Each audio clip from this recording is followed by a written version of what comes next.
yang saya hormati Ketua Majelis Permusyawaratan Rakyat Republik Indonesia, Saudara Ahmad Muzani, Ketua Dewan Perwakilan Daerah Republik Indonesia, Saudara Sultan Najamuddin, Ketua Mahkamah Agung Republik Indonesia, Profesor Dr. Sunarto,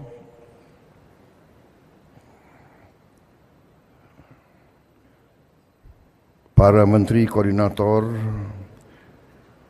para menteri, Ketua Dewan Ekonomi Nasional, para wakil menteri Kabinet Merah Putih yang hadir yang saya hormati,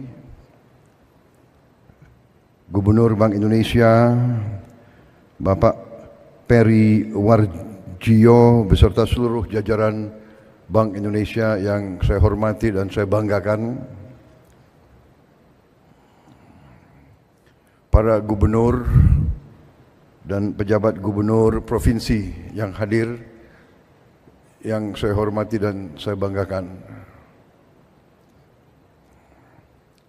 para pelaku industri keuangan, pelaku ekonomi, serta tamu undangan yang hadir yang saya hormati dan saya banggakan.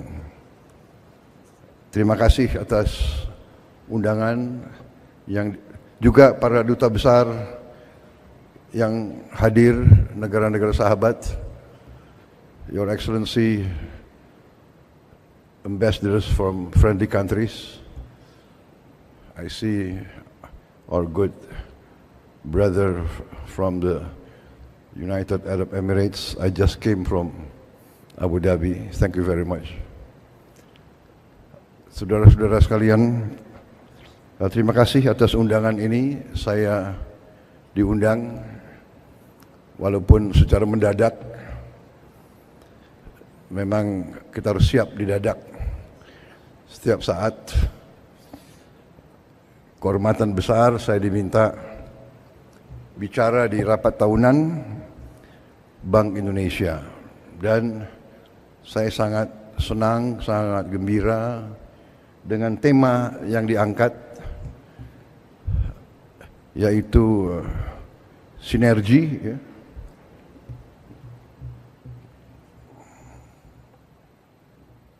Sinergi memperkuat stabilitas dan transformasi nasional. Saya kira ini sangat tepat. Hadir juga Panglima TNI. Minta maaf karena pakaian preman kelihatan kayak bankir.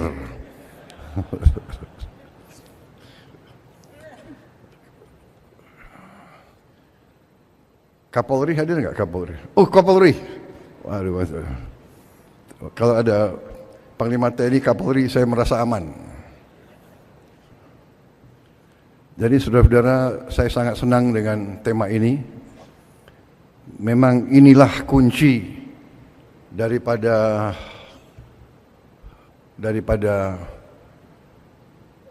kebangkitan suatu bangsa, ya, sinergi, kolaborasi, kerjasama, persatuan, kerukunan. Ini adalah rumus keberhasilan suatu bangsa. Ini adalah hasil dari sejarah. Hanya negara yang elitnya bisa rukun dan bersatu, yang elitnya bisa kerjasama, negara itu akan bangkit.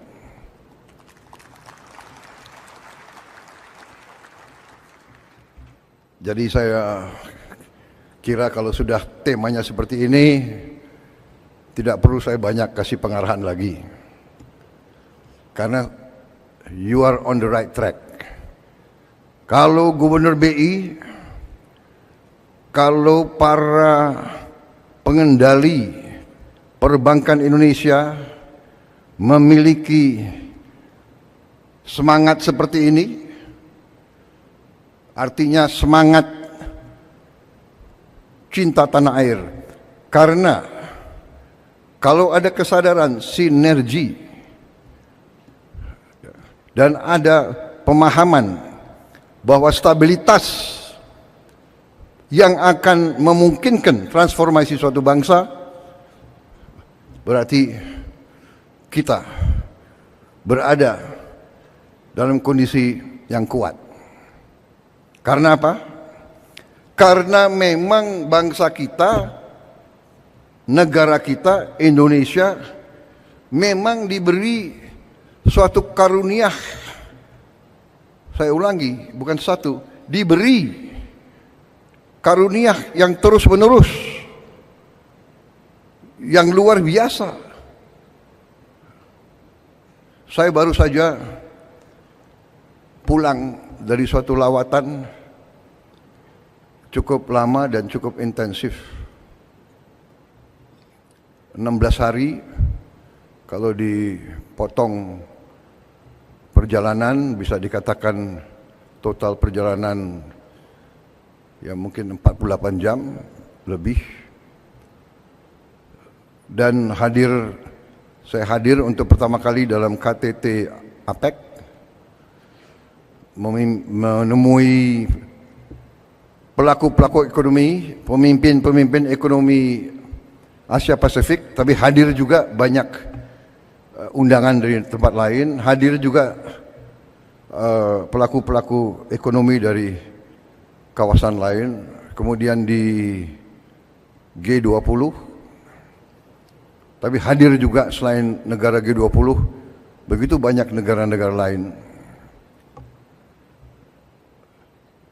Saya jumpa di situ juga pimpinan Bank Dunia dan pimpinan blok-blok ekonomi.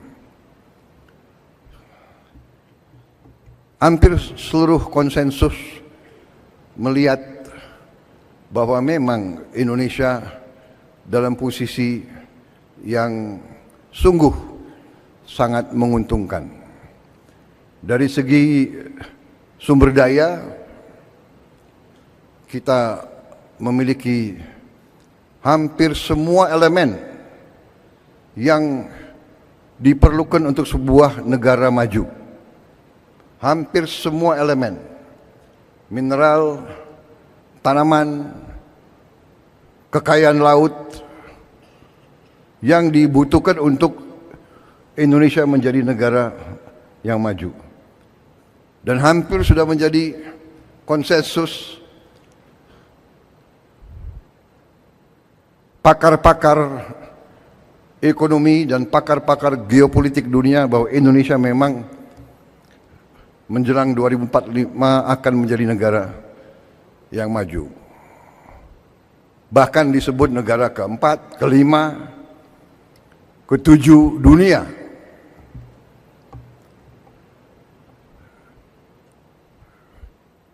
Kita faham kekayaan kita. Kita faham. Kita mengerti. Tapi banyak di antara kita yang sesungguhnya tidak menyadari apa efek, apa impact daripada kepemilikan kita terhadap sumber-sumber daya tersebut. Sumber daya dan mineral-mineral kritis yang dikatakan critical minerals yang dibutuhkan untuk negara industri teknologi tinggi. Karena itu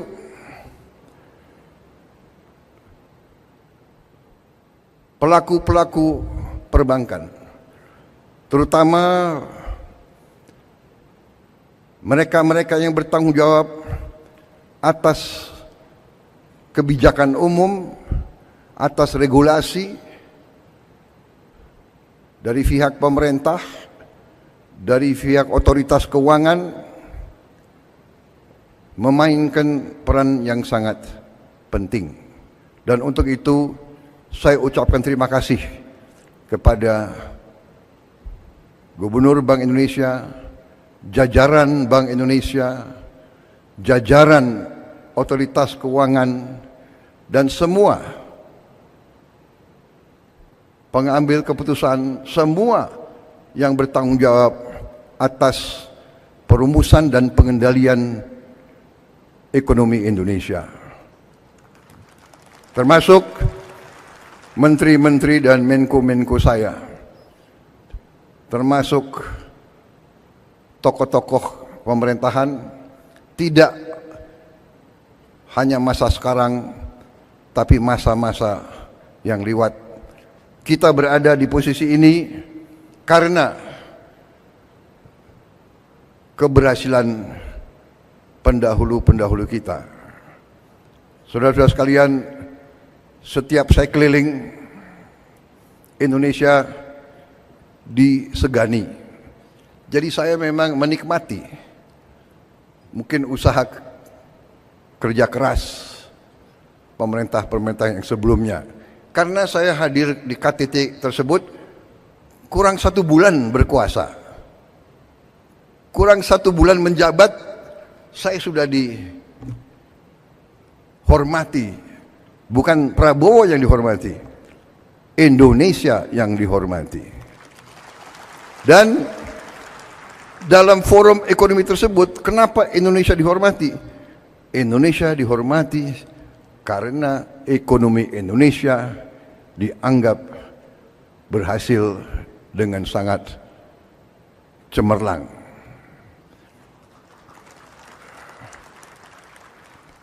Jangan terlalu sering tepuk tangan. Kampanye udah selesai. Jadi saudara-saudara, benar, ini serius. Saya tuh merasa sampai karena mereka begitu melihat ke Indonesia, negara-negara Amerika Latin, negara-negara Afrika, semua sekarang minta diundang ke Indonesia. Bulan Januari Presiden Angola minta ke Indonesia. Bulan Februari Presiden Kongo, Democratic Republic of Congo, Felix Tshisekedi, temannya Pak Luhut, minta ke sini. Begitu Pak, pemimpin Tanzania, dan yang saya sudah ketemu waktu di Brazil. Apa poin saya? Poin saya adalah kita harus bersyukur bahwa pengendalian ekonomi kita harus diakui selama ini cukup prudent, cukup bijak, cukup tertib, dan cukup aman. Saudara-saudara sekalian, kita perlu bangga, negara kita negara developing, negara yang sedang membangun. Jumlah penduduk keempat terbesar di dunia, luas wilayah sangat luas, dengan segala macam masalah, suku-suku yang berbeda-beda, agama yang berbeda-beda, masalah yang berbeda-beda. Kita dapat membawa bangsa kita sampai ke sekarang. Inflasi yang sangat rendah, pertumbuhan di atas rata-rata dunia. Saya bangga kenapa? Tiap saya keliling, sejak saya Menteri Pertahanan, kita disegani kenapa? Negara sebesar kita, negara yang sedang membangun, kita terkenal tidak pernah default. Banyak negara yang seperti kita, defaultnya ada yang 5 kali, 10 kali, ada yang 13 kali default. negara yang termasuk industri yang maju, teknologi yang maju, inflasinya pun di atas 60%.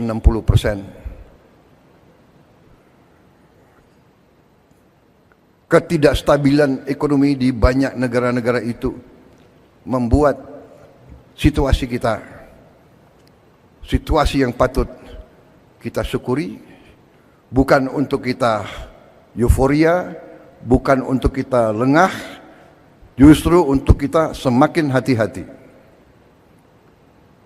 Indonesia berada dalam posisi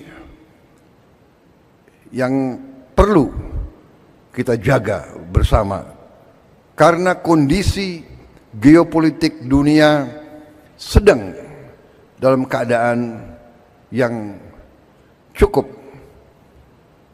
peka dan cukup bisa dikatakan penuh ketidakpastian. Tapi kalau kita lihat perkembangan akhir-akhir ini, memang ada peningkatan ketegangan di Ukraina, tetapi banyak pengamat, banyak pemikir menilai bahwa dengan pemilihan presiden Amerika yang baru, kemungkinan bisa terjadi terobosan-terobosan yang positif. Di Timur Tengah pun, dengan adanya gencatan senjata di Lebanon, membawa ke arah yang lebih positif. Kita berharap akan ada terobosan-terobosan juga di Gaza. Situasi penuh ketidakpastian ini mengharuskan kita untuk selalu waspada, selalu hati-hati. Tapi saya bersyukur bahwa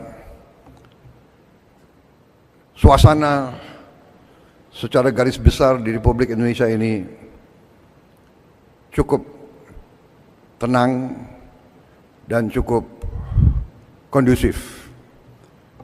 Baru saja kita selesai pilkada kabupaten dan provinsi di seluruh Indonesia, puluhan provinsi, ratusan kabupaten kota. Syukur alhamdulillah berjalan dengan tenang, dengan damai. Untuk itu juga saya ucapkan terima kasih kepada semua pihak yang telah bekerja keras. Dan ini menandakan terjadi suatu kematangan, terjadi suatu proses pendewasaan dalam bermasyarakat, bernegara, berpolitik. Bahwa pergantian politik, pergantian kepala daerah itu menjadi hal yang biasa. Bahwa kita bisa ganti pemimpin dengan damai melalui kotak suara. Walaupun mungkin kita belum puas, harus kita perbaiki, benar. Tetapi terjadi menurut pendapat saya dan keyakinan saya suatu proses pendewasaan. Yang menang biasa-biasa saja, jangan euforia. Yang kalah biasa-biasa saja.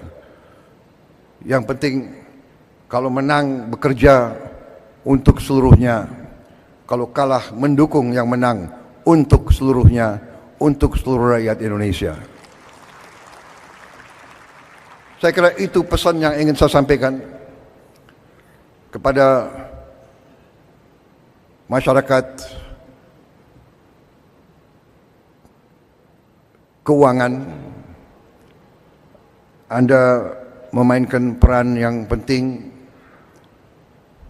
Anda mengelola uang rakyat Indonesia. Kita harus jaga uang rakyat. Kita harus bijak. Kita harus bertanggung jawab. Karena ini adalah darah dan keringat rakyat Indonesia. Darah dan keringat ratusan juta rakyat Indonesia yang bekerja sangat keras. Dan kita di ibu kota ini sekarang, di tempat yang baik ini sekarang, kita adalah penerima amanah. Kita adalah penerima mandat. Semua kami di bidang politik adalah penerima mandat politik. Saudara-saudara di lembaga-lembaga keuangan adalah penerima mandat perekonomian. Saudara-saudara memegang kekayaan rakyat Indonesia. Saudara-saudara diberi kepercayaan,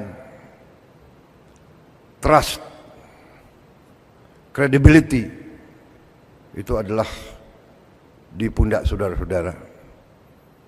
Tugas dan tanggung jawab saudara tidak ringan.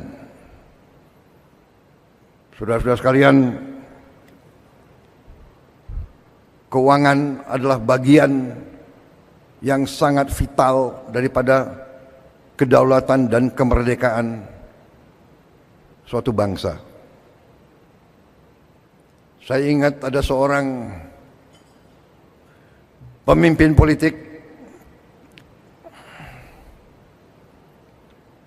yang pernah mengatakan, kalau Anda mau menghancurkan suatu negara, hancurkanlah pertama mata uangnya. Jadi, saudara-saudara, Gubernur BI, Menteri Keuangan, Ketua OJK, semua pelaku keuangan, tugas dan tanggung jawab saudara tidak ringan. Kalau pakai ilmu tentara, mungkin saudara-saudara adalah jenderal-jenderal bintang 4. Kedaulatan dan kemerdekaan bangsa Indonesia, saudara berada di garis paling depan. Saya ingat itu, dan itu memang kita waspadai. Saudara-saudara sekalian, fundamental kita kuat. Sumber-sumber daya kita kuat. Kekayaan kita kuat. Kekayaan kita banyak. Masalahnya bagi bangsa yang kekayaannya banyak, elitnya suka lengah. Itu dikatakan, ya, the curse of a resource-rich nation. Ada curse. A resource-rich nation sometimes cannot take care and protect their resources. Kemudian terjadi sikap complacent, sikap puas diri, sikap lengah. Dengan kelengahan, dengan ketidakwaspadaan, terjadi kebocoran-kebocoran yang tidak perlu terjadi. Saudara-saudara sekalian, saya kira secara garis besar itu yang ingin saya sampaikan. Tugas Gubernur BI, seluruh jajaran BI tidak ringan. tugas menteri-menteri di bidang ekonomi tidak ringan, tugas otoritas keuangan tidak ringan, rakyat, nasib rakyat ratusan juta ada di pundak saudara-saudara. Ada dalam kebijakan, ada dalam keputusan saudara-saudara. Karena itu, sekali lagi saya terima kasih atas perjuangan saudara. Kita bersyukur sekian puluh tahun dengan segala kekecewaan kita, dengan segala kekurangan, dengan segala harapan kita yang lebih, kita bersyukur kita berada di posisi ini. Kita harus lebih tertib, harus lebih waspada, akan kita atur, akan kita kurangi hal yang tidak benar. Ya, kita harus bertekad menciptakan pemerintah yang bersih, karena di mana-mana pemerintah bersih, clean government, clean governance, itu yang menjamin kemakmuran. Clean government, pemerintah bersih, pemerintah efisien yang bisa nanti terus menjaga dan mengelola kekayaan negara. Saudara-saudara adalah benteng terdepan. Atas nama pemerintah Indonesia, saya ucapkan terima kasih kepada semua pelaku-pelaku keuangan. Jagalah kepercayaan rakyat, berbuatlah yang terbaik, berfikirlah yang terbaik untuk keselamatan dan kebaikan masa depan bangsa Indonesia. Memang sengaja arahan-arahan saya sudah disiapkan pointers, sekian persen ini, sekian persen itu. Saya kira saudara lebih mengerti hal-hal seperti itu. Saya menyampaikan garis besar, saya menyampaikan tonggak-tonggak, saya menyampaikan harapan rakyat, saya menyampaikan suasana dan situasi umum yang kita hadapi. Saya percaya saudara akan menjaga kepercayaan itu. Saya percaya di hatimu semua, di hati semua pelaku, di hati semua pengambil keputusan, di hati tadi saya katakan panglima-panglima di bidang ekonomi. Saya percaya dan yakin di dalam hatimu merah putih, di dalam hatimu cinta tanah air. Saya percaya itu. Mari kita bersama sinergi semua unsur di semua bidang dengan semua keahliannya. Kita harus bekerja sebagai satu kesatuan. Bersama-sama kita akan berhasil. Saya yakin itu. Kita akan mencapai apa yang kita harapkan, apa yang kita cita-citakan. We can do it and we will do it.